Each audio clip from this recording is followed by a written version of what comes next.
सूर्योदयाच्या पहिल्या किरणासोबत आम्ही केली एका नवीन प्रवासाची सुरुवात. आम्ही आज निघालो आहोत पुण्याहून रायगडाच्या दिशेने. पुण्यापासून 133 किलोमीटर अंतरावर असलेल्या या रायगड किल्ल्याचा प्रवास हा एक निसर्ग आणि इतिहासांचं एक अद्भुत संगमच.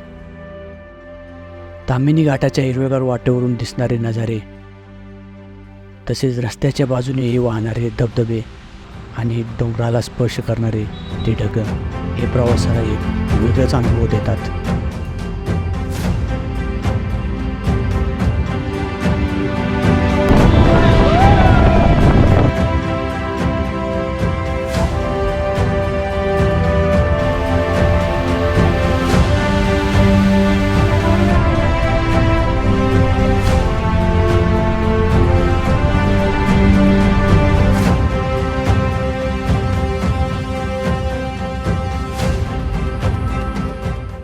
पोहोचलो होतो आता रायगडाच्या पायथ्याशी आणि इथूनच आपण सध्या आता पार्किंग एरियामध्ये आहोत आणि समोरच आपल्याला रोपेसाठी जे तिकीट काउंटर आहे तिकडे जायचं आहे आणि तिथून तिकीट काढून आपण रोपेने जाणार आहोत रायगडावरती.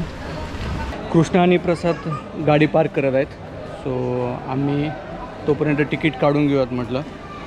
सो चाललो आहेत आता तिकीट काउंटरकडेच. आत्ता वाजलेले आहेत 12 आणि ऑलरेडी आम्ही लेट झालेलो आहोत. ट्रेक करून जायचं म्हटलं तर आम्हाला खूप लेट होईल खाली येण्यासाठी. सो आम्ही रोपवेनेच आज जाणार आहोत. आपल्याला एक अशा प्रकारचा इथं फॉर्म भेटतो आणि त्या फॉर्मवरती आपल्याला सगळ्यांचे नावं लिहावं लागतं. लाईनमध्ये एकच जण उभा राहू शकतो. सो अरुण लाईनमध्ये उभा आहे आणि तोच आपले चौघांचं पण तिकीट काढून घेऊन येईल. तर पाहूया किती वेळ लागतो. आज तर जास्त गर्दी नाही आहे, सो जास्त वेळ लागायला नाही पाहिजे. आपल्याला रायगडावर जाण्यासाठी इथे मुख्य तरी 2 वाटा आहेत. एक म्हणजे आपण ट्रेक करत जाऊ शकतो आणि दुसरा आहे तो म्हणजे रोपवे. सो रोपवेने जाण्यासाठी आपल्याला 1 वेसाठी एक 200 रुपये तिकीट आहे आणि 2 वेसाठी 310 रुपये तिकीट आणि जर सिनियर सिटीजन असेल तर त्यांच्यासाठी एक 200 रुपये तिकीट आहे. तर रोपवेने आपल्याला एक अवघ्या आपण 4 ते 5 मिनटात रायगडावर पोहोचू शकतो. आज रविवार असून पण आपल्याला जास्त वेळ नाही लागला इथं तिकीट भेटण्यासाठी. अरुण जस्ट तिकीट घेऊन आलेला आहे आणि हे अशा प्रकारचे एक तिकीट भेटतं आपल्याला. ते तुम्ही पाहू शकता. आम्ही 4 जण आहोत. तो 310 रुपये पर पर्सन पे केलेले आहेत आणि आपल्याला इथे समोरच रोपवे आहे. तर आपल्याला तिथे हे तिकीट द्यावं लागेल आणि देन आपण त्या रोपवे आहे तर त्या रोपवे लाईनमध्ये आपण गडावरती पोहोचतो.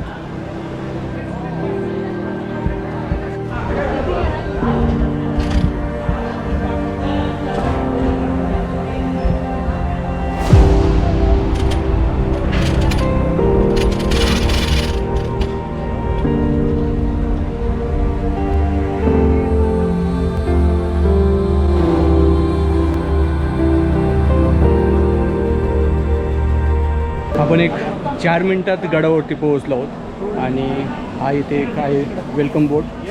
इथेच समोरच हा रोपवेचा पॉईंट आहे जिथं आपल्याला खालून रोपवेने इथपर्यंत येतो आणि देन नंतर ह्या अशा प्रकारच्या इथे तुम्हाला पायऱ्या भेटतील आणि याच पायऱ्या चढत चढत आपण वरती गडापर्यंत पोहोचतो. हा किल्ला चंद्रराव मोरे यांनी बांधला होता आणि त्या काळात या किल्ल्याला रायरीचा किल्ला म्हणून पण ओळखलं जात होतं आणि त्याच्यानंतरच आपल्या छत्रपती शिवाजी महाराजांनी 1656 साली हा किल्ला चंद्रराव मोरे यांच्या वंशजाकडून ताब्यात घेतला आणि इसवी सन 1662 साली महाराजांनी राजधानी म्हणून रायगड किल्ल्याची निवड केली आणि इसवी सन 1670 साली राजधानी राजगडावरून रायगडावर हलवण्यात आली आणि त्याच्यानंतर 1674 साली महाराजांचा राज्याभिषेक रायगडावरती मोठ्या थाटामाटात साजरा करण्यात आला. महाराजांच्या आयुष्यातला सर्वात महत्त्वाचा काळ ह्याच रायगडावरती गेलेला आहे. राजदरबाराच्या पाठीमागे आपल्याला खूप सगळे शिवकालीन बांधकामाचे अवशेष आत्ताही पाहायला भेटतील, जसे की राजवाडा, राणीवासा, टंकसाळ, अष्टप्रधानाचे वाडे. हे आहेत सप्तमजली मनोरे. ज्यावेळेस पण महाराजांनी एखादी मोहीम जिंकली की याच मनोऱ्याच्या 7व्या मजल्यावर भगवा झेंडा फडकवला जायचा आणि बाजूला आहे तो गंगासागर तलाव. मी आता आहे महाराजांच्या राजदरबारामध्ये आणि ह्या साईडला तुम्ही पाहू शकता, माहीत नाही दुखामुळे दिसते नाही, तर इथे आहे महाराजांचं सिंहासन आणि याच बाजूला आहे या राजदरबाराचं महाद्वार.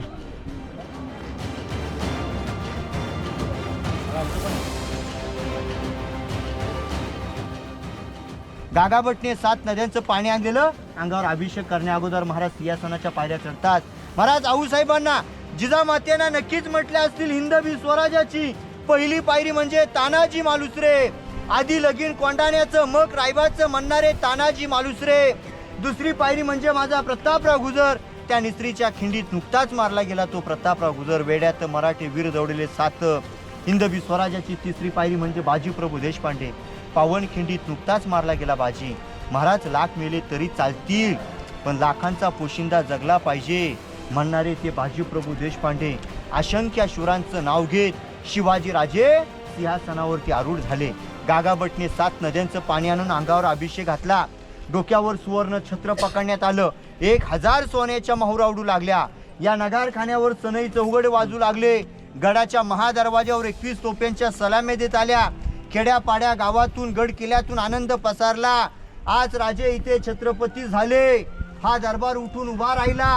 मागून एक जुल्फकदार या दरबारमध्ये घोषणा देतो की महाराज प्रौढ प्रताप पुरंदर क्षत्रिय कुलावतांश सिंहासनाधीश्वर श्रीमंत योगी श्री श्री छत्रपती शिवाजी महाराज की जय भवानी. राजांचं सिंहासन पंचधातूचं पाहतो. पूर्वी सोन्याचं होतं, 32 मनाचं होतं. एक मन म्हणजे 40 किलो असं 1280 किलोच्या वजनाचं सिंहासन इंग्रज आणि मोगल घेऊन गेले. महाराजांच्या राज्याभिषेकाच्या टायमिंगला इथे बऱ्यापैकी हत्ती घोडे वगैरे होते. आणि तर तुम्ही म्हणताल की गड चढण्यासाठी इतका डिफिकल्ट आहे तरी पण इथे हत्ती आणले कसे? हा गड पूर्ण होण्यासाठी एकंदरीत 14 वर्षे लागली होते. तर महाराजांनी ज्यावेळेस गडाचं काम चालू केलं होतं त्या काळातच हत्तीचे काही पिल्लं आणले होते आणि एक हत्तीचं पिल्लू मोठं होण्यासाठी 3 वर्षे लागतात. तर असे हत्तीचे पिल्लं महाराजांनी आणून इथंच ते पाळले आणि तेच इथे राज्याभिषेकाच्या टायमिंगला वापरले. तर तुम्ही याच्यातून एक गोष्ट शिकू शकतात की महाराजांची दूरदृष्टी किती भारी होती, किती दूरचा विचार करायचे. म्हणजे महाराजांनी ऑलमोस्ट 14 वर्ष पुढचा विचार केला होता त्या टायमिंगला. तर आता जाऊयात पुढच्या पॉईंटकडे. तर तुम्ही पाहू शकता पुढे की खूप सगळे शिवप्रेमी गडावरती विकेंडला येतात. हा समोर दिसतोय तो आहे होळीचा माळ. इथेच पूर्वीच्या काळात शिमग्याच्या दिवशी मोठी होळी पेटवली जायची आणि त्यामध्ये महाराज स्वतःच्या हाताने एक नारळ टाकत असायचे. जो पण तो नारळ त्या पेटत्या होळीतून बाहेर काढत असेल त्याला महाराज बक्षीस म्हणून सोन्याचे कडी देत असत.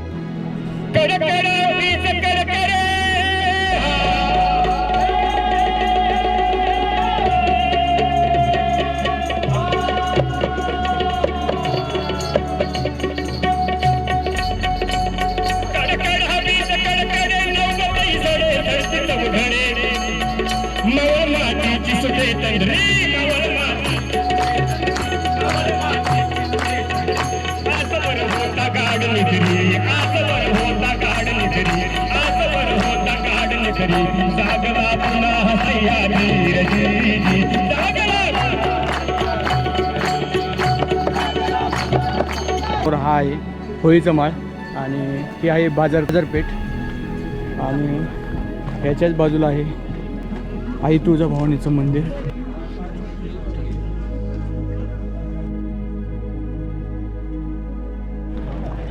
ही समोर दिसते ती आहे महाराजांच्या काळातली बाजारपेठ.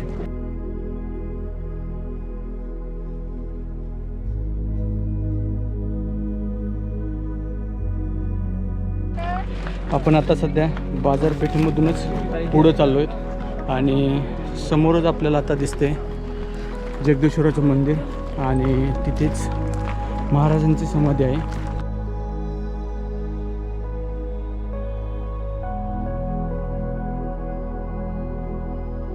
आपण आहोत आता जगदीश्वराच्या मंदिरापाशी आणि तुम्ही पाहू शकतात की मंदिराची जी डिझाईन आहे ती एका मस्जिदीसारखी बनवली आहे. तर याच्यामागं पण एक कारण आहे की महाराजांच्या काळात मंदिरावरती खूप हल्ले व्हायचे मुघलांकडून. सो ह्या जगदीश्वराच्या मंदिराला वाचवण्यासाठी महाराजांनी मुघलांना फसवण्यासाठी मंदिराची डिझाईनच अशा प्रकारे बनवली होती की मुघलांना पण वाटू नये की हे मंदिर आहे म्हणून.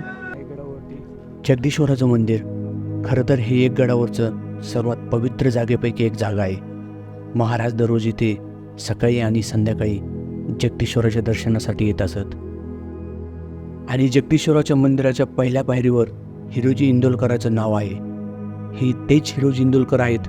त्यांनी हे जे रायगडाचं सगळं वैभव आहे त्याचं 14 वर्ष बांधकाम केलं होतं. आणि जगदीश्वराच्या मंदिराच्या पूर्वेकडच्या बाजूसच आहे महाराजांचं समाधीस्थळ.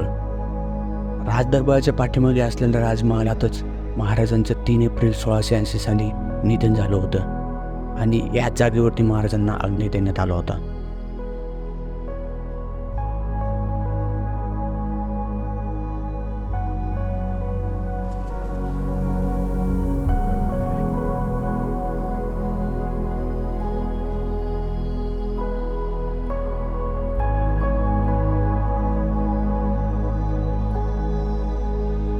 रायगडाचा इतिहास आणि रायगडाचे जे सौंदर्य आहे ते पाहून डोळे दिपूनच गेले.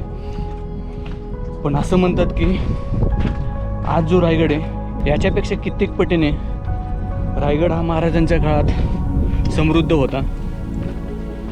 पण काही कालावधीनंतर इंग्रजांनी या रायगडावरती हल्ला केला आणि तो जाळा होता. आणि असं म्हणतात की रायगडाची ही समृद्धी कित्येक दिवस ही जळतच होती. आणि याच काळात महाराजांचे खूप सगळ्या इतिहासकालीन असणाऱ्या गोष्टी त्या जळून खाक झाल्या त्याच्यात. आता आपण पोहोचलो आहोत रोपवेपाशी आणि इथेच आता एक कॅन्टीन आहे. तर इथे आता ऑलमोस्ट 5 वाजलेले आहेत. सो थोडी भूक पण लागलेली आहे.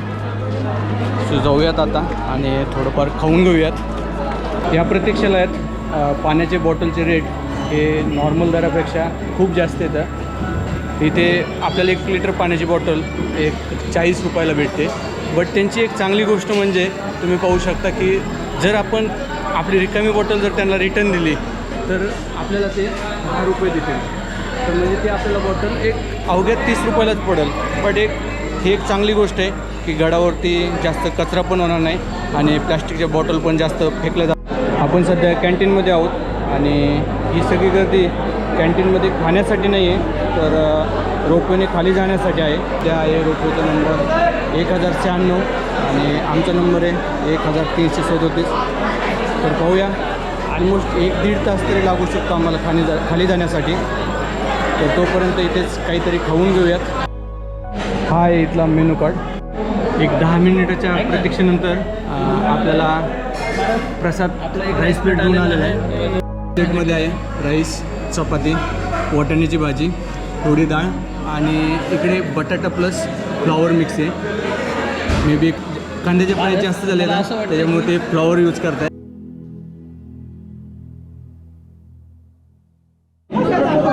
आता वाजलेले 6:15 ऑलमोस्ट. एक साधारण 1 तासाच्या नंतर आमचा नंबर आलेला आहे 1335. आमचा आहे 1337. तर आता निघूयात रोपवेकडे. टाळे लावून घ्या. आता आपल्याला जायचं आहे खाली.